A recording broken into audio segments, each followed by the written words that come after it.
I moved to Eugene in 1979, so I was here just when the big news came out that they were breaking ground on this new venue. You could tell it was just this burgeoning, sort of ready to pop kind of arts town. There was a lot of grumbling in the community about a bond measure that continually was defeated.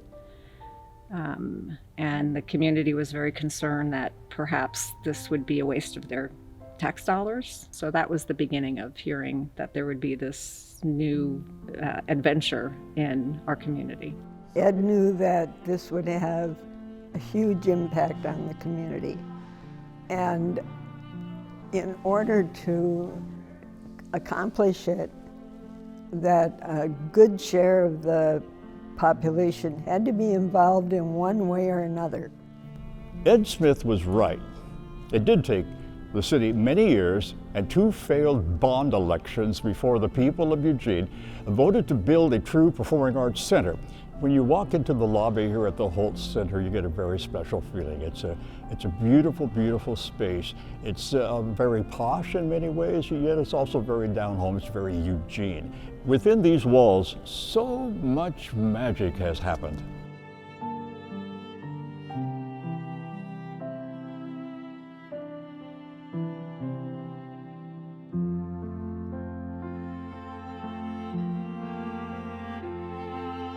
I love this building. I love the loftiness of the lobby, and every time I walk into it, it just feels like home. This is a place I want to be. And one of the things I'll say about the performing arts and the Hult Center is the performances are important and they have their value, but it is the coming together as community and the experience you have in the Hult Center coming together that we carry out into the community with us afterwards. That's the power.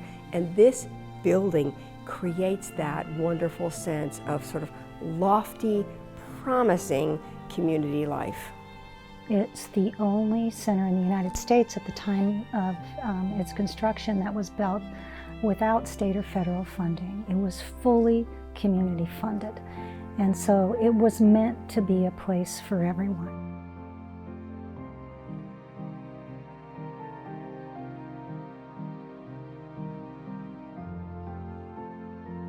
I think the Hult is, a gift to us as a community. It takes a lot of work on the part of a lot of people to make it go. And I thank everybody who spent their time oiling the machine and making things work, because we all benefit as a community from a place that loves and values the arts. The first time I walked in here was the open house weekend, September of '82. I just couldn't believe how gorgeous this facility was and that it was owned by the city. I just thought it was incredible. And I'm sitting here going, I'm a student, I couldn't afford to go to too many shows. They had a workshop on how to sing, how to try throat singing. And I thought, this is the greatest thing, I can't believe. How do I get a job here? I was backstage, I couldn't see the house. I could hear the audience, they were really excited, they definitely loved the show, and I suspect that certainly the lower orchestra was probably dancing all the time. They didn't have a mosh pit or anything like that, I don't think. I just could not believe Eugene could put something together like this incredible building. And I'm like, I gotta work here, I need to be here. I think most communities do not have a center like this. They don't even think about it. The high school gym, that's the center they're used to seeing. Plays or theater, there's just so much more. I learned that there wasn't a tuxedo available throughout the state because people were really into it.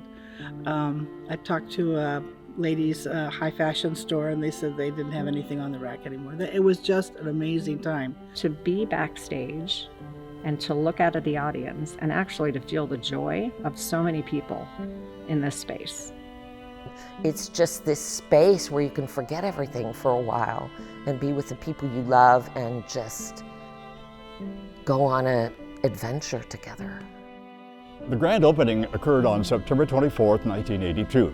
About 3,000 people attended. All the city bigwigs were there, including author Ken Kesey of Pleasant Hill, and actor David Ogden Stiers of Eugene was the master of ceremonies. Eugene singer-songwriter Mason Williams, in a tux, rode his canoe from Springfield to Willamette Street, and then he went to the parking garage and asked the attendant to park it.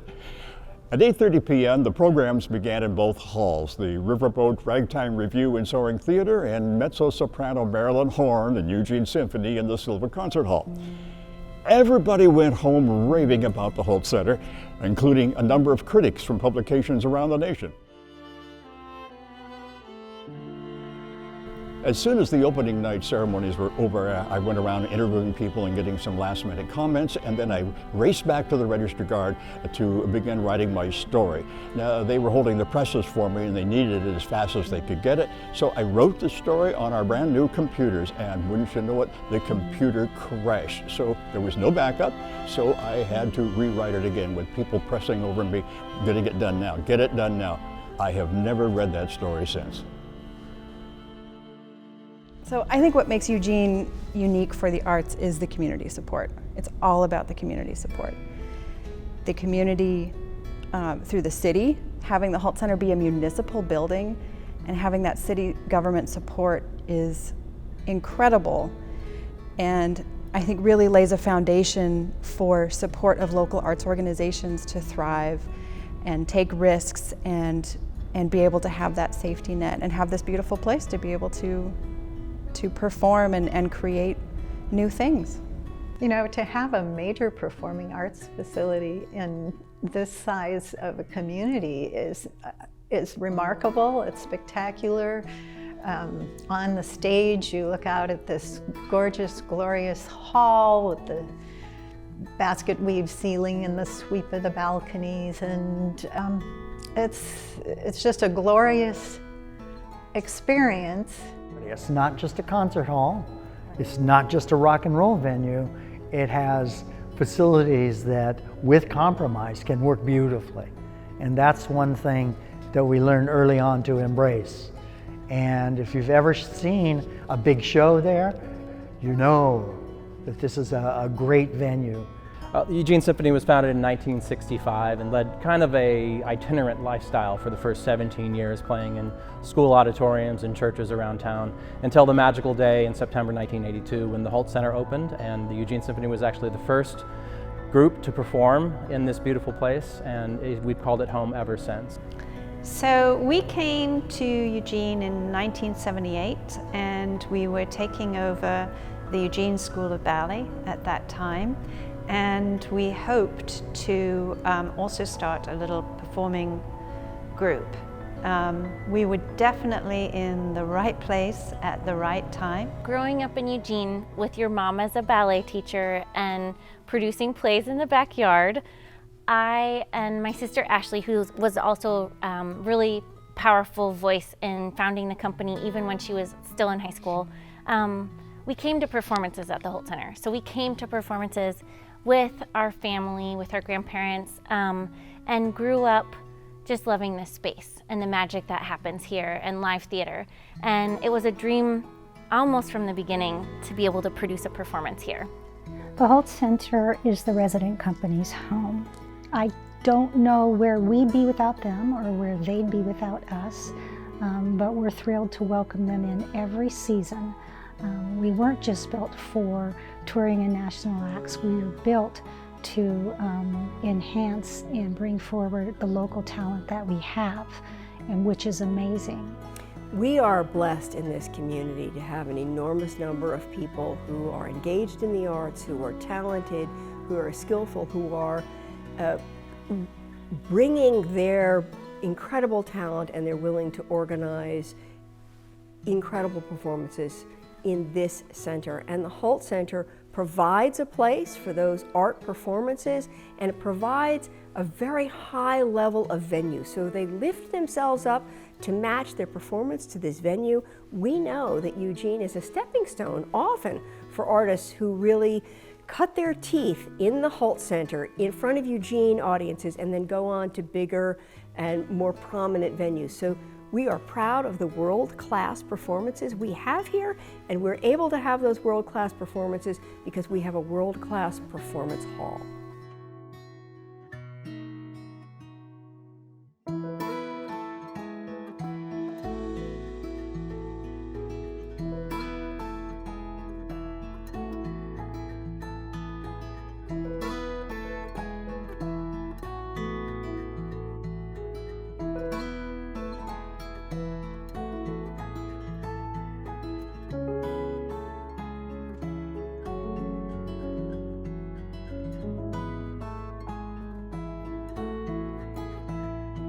I remember running out to take a curtain call, and my heart was just racing, and looking out at the audience, I was just so excited. I knew that this is where we wanted to be, and that from there we wanted to build this company to be the best that we could possibly build, and that we had this venue to work in which would make it possible for us to do that. I can't imagine what it would be like without the Hult Center here in our community. I don't know that our community would have grown to be such a vibrant and enormous place for the arts. Yeah, the Hult Center really is the heartbeat of Eugene. It delivers vital nutrients to us that feeds our souls. It is what keeps us alive and connected. This space is so special to have here in Eugene. It's a beautiful building and a blessing to perform in. Mm-hmm. Over 40 years ago, individuals and arts organizations dreamed of a state-of-the-art center and a center for performance excellence, and they were relentless in their vision, and the community supported that. And we stand squarely on their shoulders, strengthening our communities, elevating the human spirit, and supporting economic vitality through the power and possibility of the performing arts. With Hult Presents, it's really great because I get to program a wide, diverse array of arts for everybody, from rock to country to comedy to podcast to kids shows to dance. Being able to look at the whole spectrum of arts that's available for us to bring in and really try to curate something that is diverse in size and scope, and also in the type of people and voices that you're hearing from on our stages. When the center was built, Eugene had a population of around 78,000. Our community has grown, and it is changing and continues to grow and change. Performing arts, technology, facilities, and audiences change over time, and we have the responsibility and the opportunity to evolve with our community. We've been so lucky to have amazing Broadway partners over the last 4 decades, but for the 23-24 season, we are super excited to be fully taking over Broadway programming here at the Hult Center. Taking on Broadway means that we're able to select for relevance to our community the shows that actually come here. It allows for more community involvement, including education and engagement. It allows for more space for sponsors. And the resources, the money earned from Broadway remains here in the community. It doesn't leave with the promoter, so it funds the endeavors of the center. One of the things I've been most passionate about this year is our 10 for 10 series. We developed this series while we were shut down during COVID as a way to be able to bring up-and-coming artists to our stages and also provide accessibility and a lower cost ticket price to the community. It is really such a passion project of mine, and it has been such an amazing experience, both on the audience side and also on the artist side and for our staff. I'm really excited to see how this series grows and thrives into the future. I've been all over the Hult Center, in all the lobbies, in the offices, and on the stages. There is nothing like going out on stage, especially on stage in the Silva Concert Hall. You go out there and you see that horseshoe ring of the lights out there, and it just grabs you. It is absolutely special. It's a beautiful thing that we have here in Eugene. All the performers that go out on that stage, like I have, say the same thing. It is really magical out there.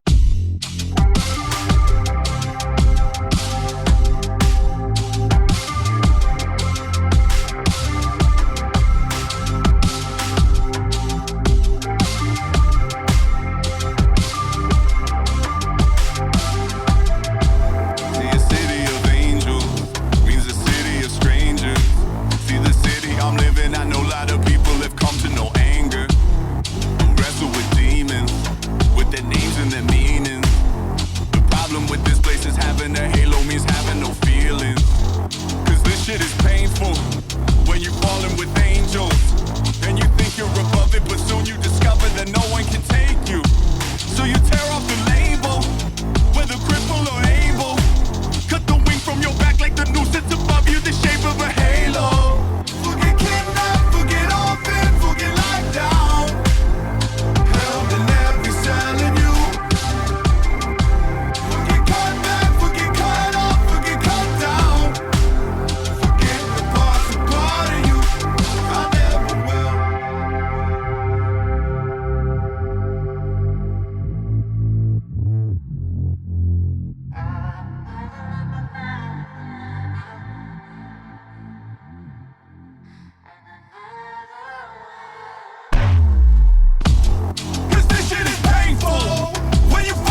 Within these walls, magic has happened.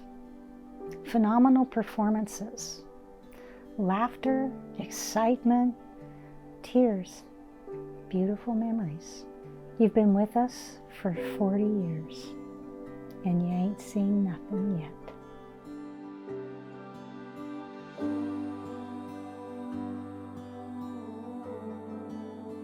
I remember Tony Bennett turning the sound system off and singing a cappella off the stage, and of course Sade comes out with no shoes on and performs amazingly. Joe Cocker wanted McDonald's hamburgers instead of our wonderful catered meal in the back. I mean, there's so many little moments that add up.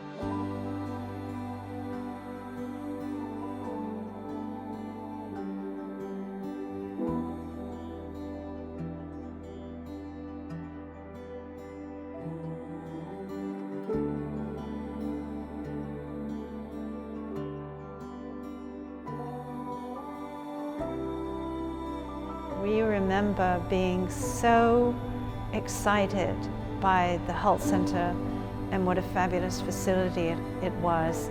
And after the final dress rehearsal for the ballet performance, Riley and I were sitting there in the front row, looking down at the orchestra and looking up at the stage, and everyone else had gone home, and we didn't want to go home. We just wanted to stay.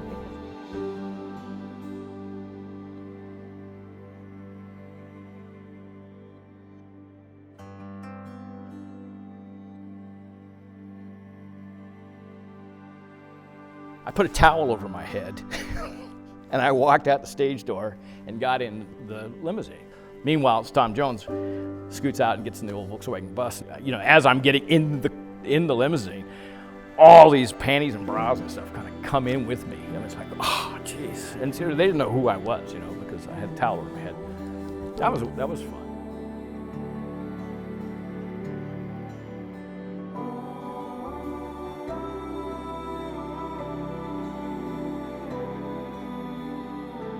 The night the scrim fell out of the sky, the show only stopped for a couple of minutes, and I was the head electrician, so I was in the booth here, and the scrim comes down and tears itself off, and they closed the main and they railroaded the whole mess, pipe and all, right down into the hallway.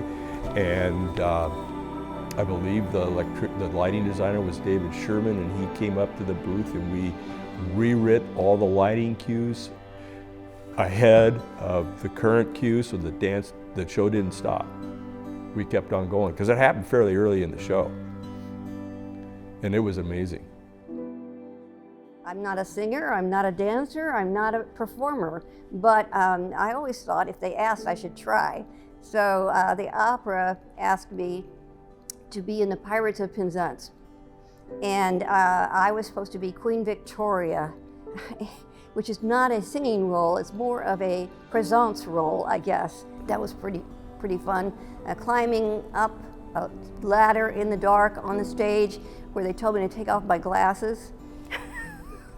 That was pretty something. I have vivid memories of racing down the stairs and during a show, and then through the basement and then up the other stairs, and then wiping off your forehead and coming onto the stage in character.